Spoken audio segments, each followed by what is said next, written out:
नमस्कार सभी पेंशनधारकों का स्वागत करते हैं एक बार फिर से हमारे इस YouTube चैनल पर। दोस्तों, इस वक्त की पेंशनधारकों के लिए बहुत महत्वपूर्ण और इम्पोर्टेंट खबरें आई हैं।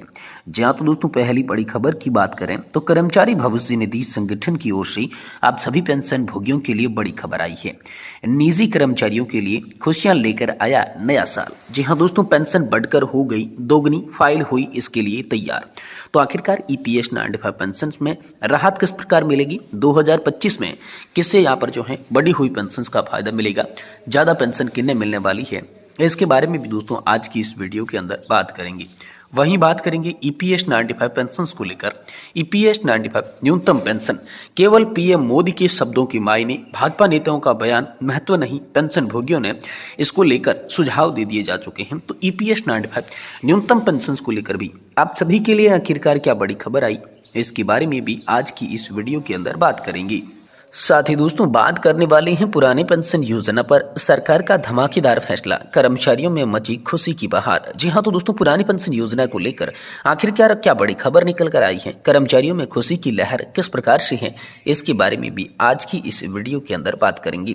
यानी कि दोस्तों, अगर आप कर्मचारी पेंशन धारक है या फिर ईपीएस 95 पेंशन धारक है, ईपीएफओ के तमाम पेंशन पाने वाले पेंशन धारकों के लिए इस वक्त की प्रमुख और ताजा बड़ी खबरों की चर्चा इस वीडियो के अंदर करने वाले हैं। इसीलिए आप सभी से निवेदन करते हैं कि दोस्तों आज की इस वीडियो को आप लास्ट तक देखिएगा और साथ ही हमारे चैनल पर नए हैं तो हमारे चैनल को भी सब्सक्राइब जरूर कर दीजिएगा। तो चलिए बिना किसी देरी के संपूर्ण खबरों को विस्तार से आज की इस वीडियो के अंदर जान लेते हैं। दोस्तों, सबसे पहली और बड़ी खबर की बात करें तो कर्मचारी भविष्य निधि संगठन की ओर से बड़ी खबर आई है। पेंशन बढ़कर हो गई दोगुनी, इसके लिए फाइल तैयार हो चुकी है। निजी कर्मचारियों के लिए यह नया साल जो है खुशियां लेकर आया है। जी हाँ तो दोस्तों, भारत सरकार ने हाल ही में एक महत्वपूर्ण घोषणा की है जो लाखों पेंशन भोगियों के लिए खुशखबरी लेकर आई है। कर्मचारी पेंशन योजना 1995 यानी कि ईपीएस 95 के तहत पेंशन राशि में वृद्धि की गई है जो 2025 में आप सभी के लिए लागू होगी। यह निर्णय उन लोगों के लिए बड़ी राहत लेकर आया है जो वर्षों से न्यूनतम पेंशन बढ़ाने की जो है वो मांग कर रही हैं। इस नई घोषणा के अनुसार ईपीएस 95 के तहत न्यूनतम पेंशन राशि को बढ़ाकर 3,000 रुपए प्रति माह कर दिया गया है। यह वृद्धि विशेष रूप से उन पेंशन भोगियों के लिए महत्वपूर्ण है जिन्हें वर्तमान में 1,000 या उसके कम पेंशन मिल रही है। सरकार यह कदम लाखों परिवार की आर्थिक स्थिति में सुधार लाने के लिए मदद करेगा।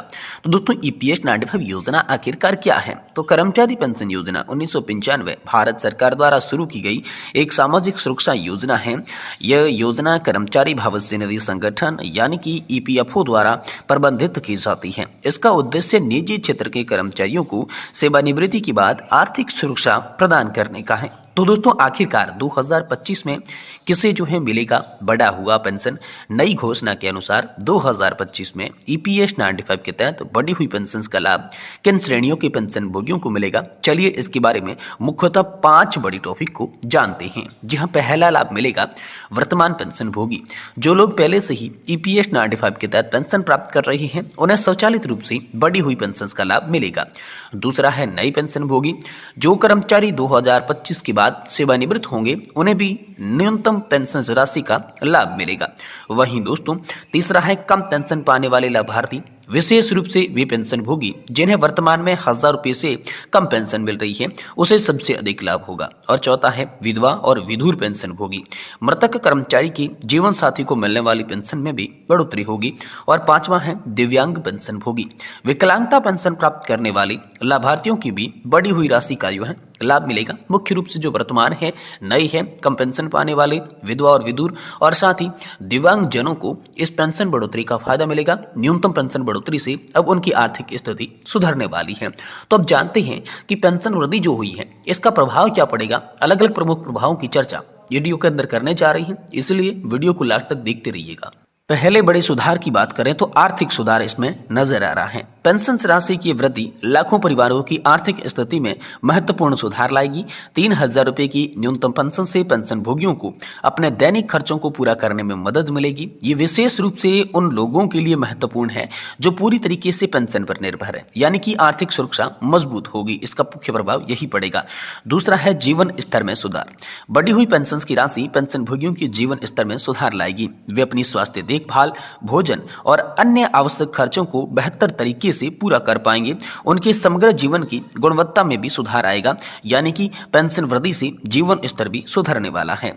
वहीं सामाजिक सुरक्षा को मजबूती, ईपीएस 95 में यह संशोधन भारत की सामाजिक सुरक्षा प्रणाली की ओर से एक मजबूत करेगा और यह देश के वरिष्ठ नागरिकों के प्रति सरकार की प्रतिबद्धता को भी दर्शाता है। उनके कल्याण को सुनिश्चित करने की दिशा में एक महत्वपूर्ण कदम भी माना जाता है। यानी कि पेंशन वृद्धि जो है मुख्यतः आर्थिक सुरक्षा प्रदान करेगी, जीवन स्तर की सुरक्षा प्रदान करेगी और सामाजिक सुरक्षा को भी मजबूती देगी। तो ये प्रमुख प्रभाव जो है इस पेंशन बढ़ोतरी से पड़ने वाले हैं। जो पेंशन बढ़ी हुई है इनसे यहाँ पर पेंशन भोगियों और उनके जीवन पर पड़ने वाले हैं। वही दोस्तों अगली बड़ी खबर की बात करें तो पुरानी पेंशन योजना को लेकर आखिरकार आप सभी के लिए बड़ी खबर आ चुकी है। एनपीएस कर्मचारियों के लिए पुरानी पेंशन की बहाली पर सुप्रीम कोर्ट से भी यहाँ पर हाल फिलहाल में आप सभी के लिए बड़ी खबर आई है। भारत के सरकारी कर्मचारियों के लिए पुरानी पेंशन योजना हमेशा एक संवेदनशील और महत्वपूर्ण मुद्दा है। पिछले कुछ सालों में इस पर बहस लगातार जारी है, खासकर जब से नई पेंशन योजना को लागू किया गया था। लेकिन अब एक नई अपडेट आई है। जी हाँ, पुरानी पेंशन योजना के भविष्य को लेकर महत्वपूर्ण है। क्या 2025 में पुरानी पेंशन योजना वापस आ सकती है? ये इस वीडियो में हम पूरी तरीके से आप सभी को बताने वाले हैं। देखिए, सबसे पहले बात करते हैं कि आखिरकार पुरानी पेंशन योजना की मांग क्यों हो रही है, इसके प्रमुख लाभ कौन से हैं जिसको देखते हुए यह मांग की जा रही है। तो 3 लाभों की बात करेंगे। पहला है लाइफ टाइम पेंशन, कर्मचारी को सेवानिवृत्ति के बाद इसमें जीवन भर पेंशन मिलती है।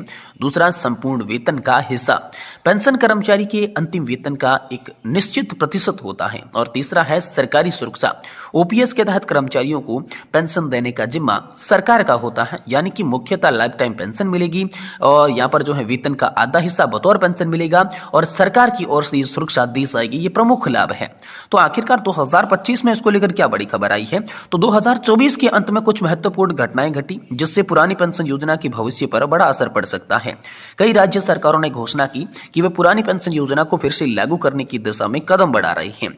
इन राज्यों में कई बदलाव किए गए। अब एक नया अपडेट आ रहा है कि जो आप सभी 2025 से यहाँ पर प्रभावित होने जा रहा है। मुख्य बात करें तो राज्य सरकारों के तमाम कदम उठाए गए। कई राज्य सरकारों ने ओपीएस को फिर से लागू करने का ऐलान किया। इनके प्रमुख राज्य जो है राजस्थान, छत्तीसगढ़ और पंजाब शामिल थी।